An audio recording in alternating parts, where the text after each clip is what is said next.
Mark chapter 5, verse 1. They came to the other side of the sea, into the country of the Gerasenes. Gerasenes most likely refers to the small town of Gersa, which was located midway on the eastern shoreline. The general region that included Gersa was under the jurisdiction of the city of Gadara, which was located about 6 miles southeast of the Sea of Galilee. Verse 2. When he got out of the boat, immediately a man from the tombs with an unclean spirit met him, and he had his dwelling among the tombs. And no one was able to bind him anymore, even with a chain, because he had often been bound with shackles and chains. And the chains had been torn apart by him, and the shackles broken in pieces, and no one was strong enough to subdue him. A note we can take from this is the power of Satan compared to humans, which is one reason why we shouldn't mess with any type of witchcraft, palm reading, or medium type stuff. Verse 5. Constantly, night and day, he was screaming among the tombs and in the mountains, and gnashing himself with stones. One more quick thing. There are real documentaries of this going on today with people. Takeaway is to stay close to Jesus. Verse 6. Seeing Jesus from a distance, he ran up and bowed down before him, and shouting with a loud voice, he said, "What business do we have with each other, Jesus, Son of the Most High God? I implore you by God, do not torment me."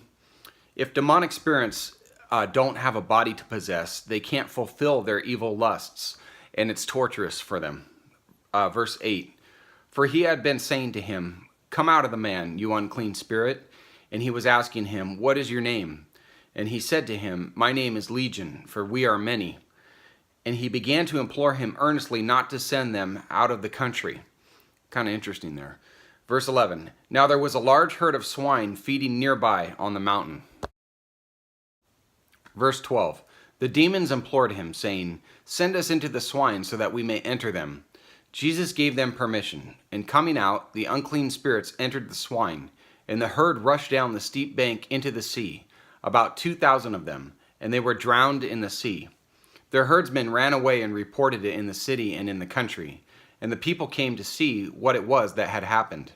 They came to Jesus and observed the man who had been demon-possessed sitting down, clothed and in his right mind, the very man who had the legion, and they became frightened. Verse 16. Those who had seen it described to them how it had happened to the demon-possessed man, and all about the swine, and they began to implore him to leave their region. This may have been because they were scared or ticked off at the loss of their livestock, but likely probably both. Verse 18. As he was getting into the boat, the man who had been demon-possessed was imploring him that he might accompany him, and he did not let him, but he said to him, "Go home to your people and report to them what great things the Lord has done for you, and how he had mercy on you." And he went away and began to proclaim in Decapolis what great things Jesus had done for him, and everyone was amazed. Decapolis was an area of 10 Greek-influenced cities east of the Jordan River. Verse 21. When Jesus had crossed over again in the boat to the other side, a large crowd gathered around him, and so he stayed by the seashore.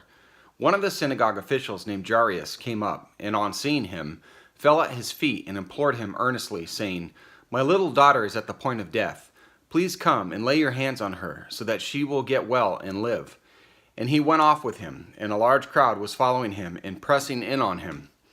A woman who had a hemorrhage for 12 years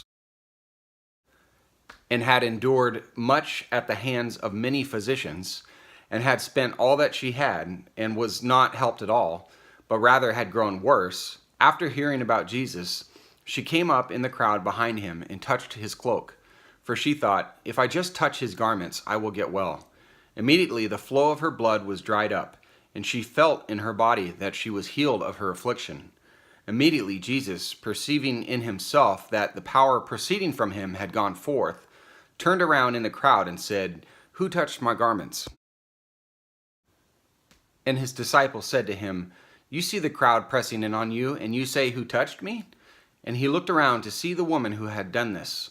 But the woman, fearing and trembling, aware of what had happened to her, came and fell down before him and told him the whole truth. And he said to her, "Daughter, your faith has made you well. Go in peace and be healed of your affliction." We need to remember when reading this that Jesus' ministry on earth was brief and intentional. His main focus was eternity, but he was full of love and compassion and shared that with many. His healings were a display of kindness and mercy, but also served as a testimony to who he was and what he had to offer for the life to come. Verse 35. While he was still speaking, they came from the house of the synagogue official, saying, "Your daughter has died. Why trouble the teacher anymore?" Verse 36. But Jesus, overhearing what was being spoken, said to the synagogue official, "Do not be afraid any longer, only believe." And he allowed no one to accompany him, except Peter and James and John, the brother of James. They came to the house of the synagogue official, and he saw a commotion, and people loudly weeping and wailing. And entering in, he said to them, "Why make a commotion and weep? The child has not died, but is asleep." They began laughing at him. But putting them all out, he took along the child's father and mother and his own companions and entered the room where the child was.